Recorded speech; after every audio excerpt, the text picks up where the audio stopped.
Hi there, Dr. Lepora here, and I'm so excited to be bringing you this 4-part series on diversity and equity and inclusion. It's a very important element that is on people's minds, on their hearts. And so today we're specifically looking at a diversity, equity, and inclusion maturity model that I developed. And the reason why I thought this was so important is because a lot of organizations, a lot of top powerful leaders are really confused regarding how to approach diversity, equity, and inclusion, and they're a bit overwhelmed by the ocean. And even though individuals are powerful, are skilled, are smart, it does not mean that they know everything. And so specifically diversity and equity and inclusion, many of us are still learning in the industry. And so it's important for people to not be ashamed, but to be open to learning how to leverage D&I to better their organizations, to better their business, to better their teams and their people. So we're going to dive into this model so that you can see a real look, a real evolution of how your organization can grow, take that journey in maturing through D&I. So first and foremost, I want to talk about these 5 levels that you see. Basic, awareness, appreciate, integrate, and sustain. This is very important because what it suggests, what it implies, and what it directly says is that you have to make an evolution journey in order to optimally manifest D&I in an optimal way within your organization. I'm not going to read everything, but I do expect you to read all of this in order to absorb it all. But the essence that differentiates these levels is going from an organization that is more reactive, more based upon what they have to do, to actually being D&I. So it's from an organization that is reactive to passive to active to proactive and then to sustaining. And so these all look very different. And so that intention of your organization, of the efforts, of the investments by your leaders, by the body, is what gets you migrating, what gets you evolving and upgrading through that journey. So what is important to understand is that basic level is one of compliance.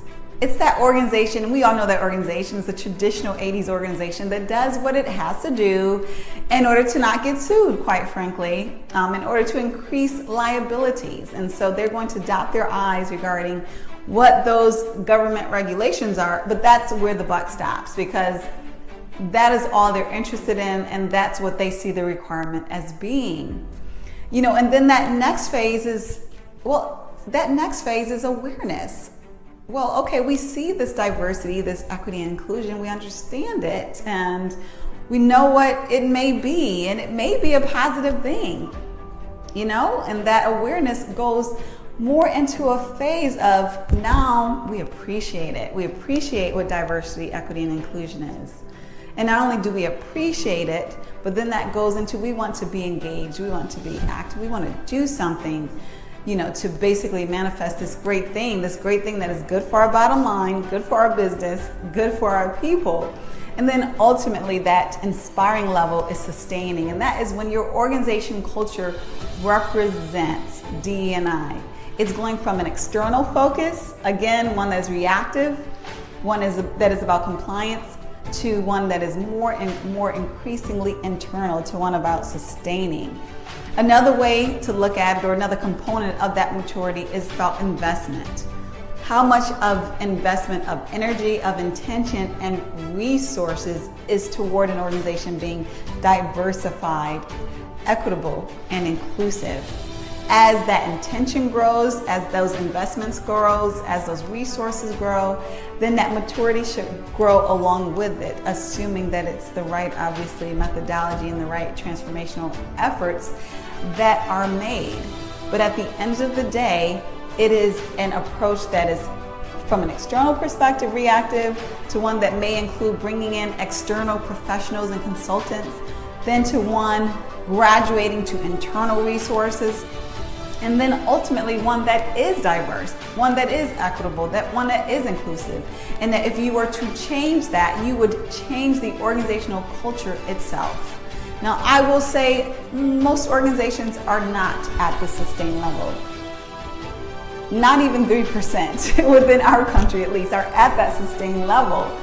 But you absolutely should aspire to that, because that's how you get there. Just like any other business goal that we have to aspire to it, we have to develop the plan, and then we have to apply our plan, our resources in order to get there. So I hope that helps. I hope that gives more information. If you find that it may be beneficial to anyone else, please share, and don't hesitate to reach out with any questions that you may have. Love discussing this, love helping organizations to do their best in the DE&I space, and I wish you all the best on your diversity, equity, and inclusion journey.